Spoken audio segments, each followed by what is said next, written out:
Et maintenant, nous allons faire l'autre exercice côté yoba moins volume. On détruit, c'est-à-dire réaction de destruction, 0,5 litres d'acétylène.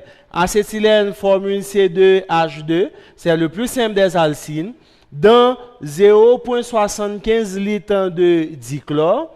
Les deux gaz étant pris à TPN. TPN, c'est-à-dire que température, pression normale. Si c'est en TPN, volume molaire dans ce cas est égal à 22,4.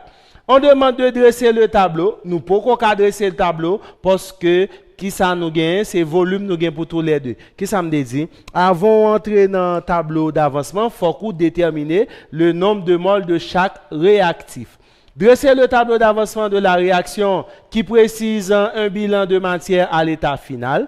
D'indiquer le réactif limitant. Le réactif limitant, moun qui a égal avec 0 dans le tableau, c'est lui-même appelé réactif limitant. Et aussi de calculer la masse de solide formé.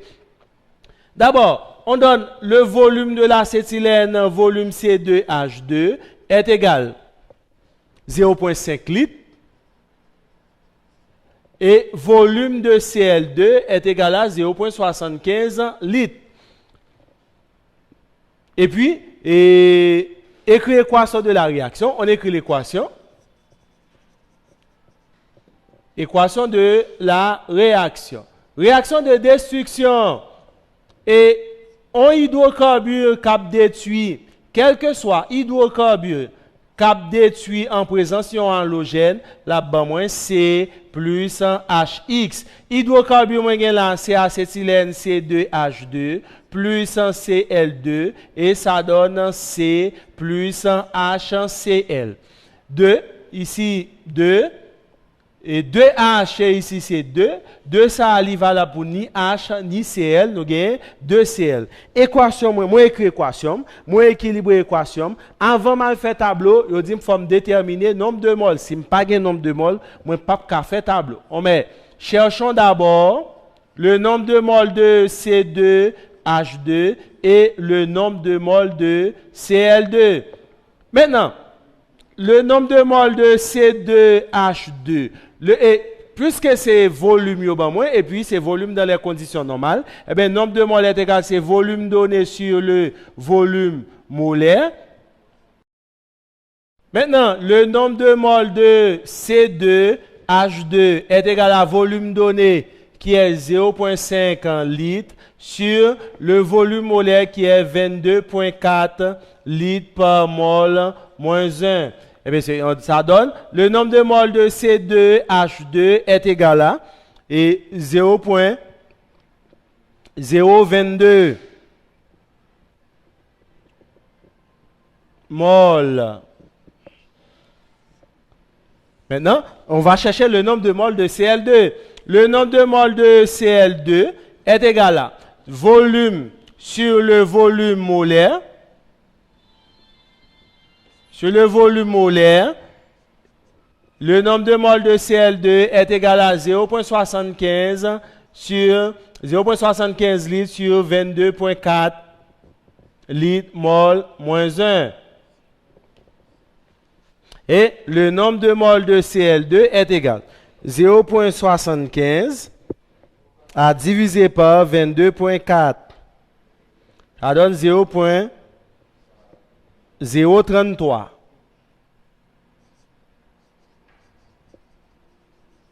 Mol. Maintenant, et depuis où gagne un nombre de moles pour chaque corps, depuis que je un nombre de moles, c'est là ça m'a capable de dresser tableau d'avancement. Maintenant, dressons le tableau d'avancement.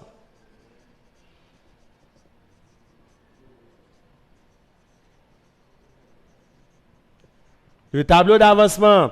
Premier bagage pour mettre, on va mettre équation. Qui sa équation entre ban moins c'est C2H2 plus Cl2 vers 2C plus 2HCl. Deuxième, on met Ni, quantité de matière à l'état initial. Ni de C2H2, c'est 0,022. Ni de Cl, c'est 0,033. Et ici, 0, 0. À l'état intermédiaire ou bien au cours de la réaction, c'est 0.022 moins 100x, x parce que c'est 1 qui l'a. C'est 1, c'est comme si tu mettais 1x. Et ici, on met 0.033 moins 100x.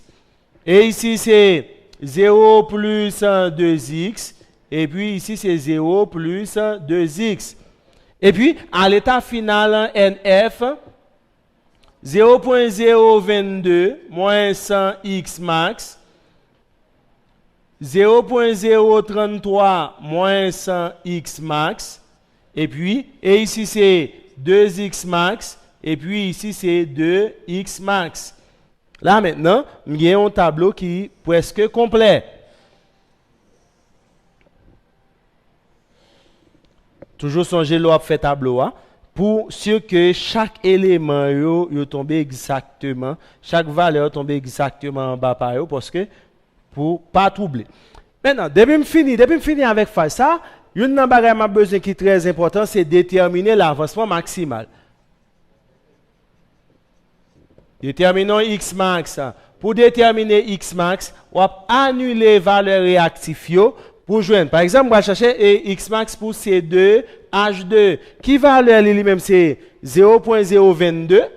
0.022 moins X max est égal à 0. Là, on a déterminé, moi dit X max est égal à 0.022. Parce que et ici, on prend CL2, 0.033 moins X max est égal à 0. Et bien maintenant, X max est égal à 0.033. Qui ça veut dire? Lorsqu'il deux valeurs pour X max, on choisit ça qui est plus petit. 0.022, l'inférieur par rapport avec 0.033, et bien, on a déduit que X max est égal à 0.022. Et bien, l'avancement, c'est 0.022. Je vais retourner dans le tableau, tout côté qui gagne X max, je vais remplacer par 0.022. Et ici, on pose 0.022 moins 0.022, ça donne 0. Et ici, c'est 0.033 moins 0.022, ça donne 0.011. 0.033 moins 0.022. Et ici, c'est 2 par 0.022. Ça donne 0.044. Et 2 par 0.022, encore 0.044. Ça, c'est le nombre de moles de chaque corps qui est dans le tableau à l'état final. Et pour terminer, il y a demandé pour nous préciser le réactif limitant. Le réactif limitant.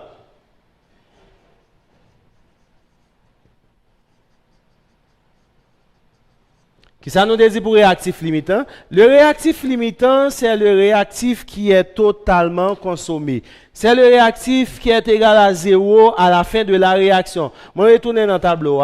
Qui est bon 0, c'est C2H2. Et bien, je déduit que le réactif limitant, c'est C2H2. Le nom, c'est acétylène. Et bien, si acétylène, c'est le réactif limitant, et maintenant, le dichlore, c'est le réactif en excès. Puis, on demande de calculer la masse de solide formé, c'est-à-dire la masse de carbone. On pose masse carbone est égale à nombre de moles de carbone multiplié par masse atomique de carbone. Mais la masse de carbone est égale. Le nombre de moles de carbone, le nombre de moles de carbone, c'est 0.044 à multiplier par 12. Eh bien, la masse de carbone égale 0.044 à multiplier par 12, ça donne 0.528 grammes. Voilà. Et comment on est capable dresser tableau d'avancement, comment capable déterminer l'avancement maximal, comment capable préciser réactif limitant ou réactif en excès. Pour me faire tableau, nous te dit avant d'entrer pour nous faire un tableau, faut nous écrire équation, faut nous sûr que l'équation nous est bien équilibrée et ensuite est-ce que yo bon nombre de moles? Si yo pas bon nombre de moles, moi vais chercher. Si yo bon masse, m'a fait nombre de moles est égal à masse sur masse molaire. Si yo bon volume, m'a fait nombre de moles est égal à volume sur volume molaire. Dans problème ça, deuxième problème ça nous fait là, yo bon moins volume, eh bien yo bon moins volume, on fait nombre de moles est égal à volume sur volume molaire. Une fois que me calcule le nombre de moles pour ni Cl2 ni C2H2 pour chaque réactif yo, le ça me capable entrer directement pour mal dresser tableau. Depuis me fin dresser tableau, m'a besoin pour me déterminer avancement maximal. Pour me déterminer avancement maximal, je vais annuler chaque réactif pour me jouer une valeur pour X max. Moi, je joue deux valeurs pour X max. Qui est-ce que je vais choisir dans tous les deux? C'est exactement ça qui est plus petit. Et valeur qui est plus faible, c'est les mêmes qui pour X max. Eh bien, je retourne dans le tableau, tout côté qui gagne X max, je remplace par la valeur choisie. Maintenant, moi, je joue une valeur, moi, je joue, c'est quantité de matière pour chaque corps qui est dans l'équation à l'état final. Dans le tableau, il y a un côté m'a toujours joué 0. Et bien, ça qui est 0, c'est lui-même, moi, déduit que, moi, dit c'est lui-même qui est réactif limitant. Eh bien, si l'acétylène, c'est le réactif limitant, eh bien, et dichlore, c'est le réactif en excès. Et puis, il m'a demandé pour me déterminer ma solide formée, qui est-ce qui est solide dans l'équation, c'est carbone solide et puis HCl son gaz, eh bien, et c'est carbone qui est solide, eh bien, le nombre de moles est égal à, et la masse du carbone est égale à nombre de moles par masse atomique. La masse atomique du carbone, c'est 12, et puis, me fait c'est 0.044 à multiplier par 12, et bien, la masse du carbone est égale à 528. Merci d'être suivi séance sur tableau d'avancement. Nous allons tourner pour une prochaine séance.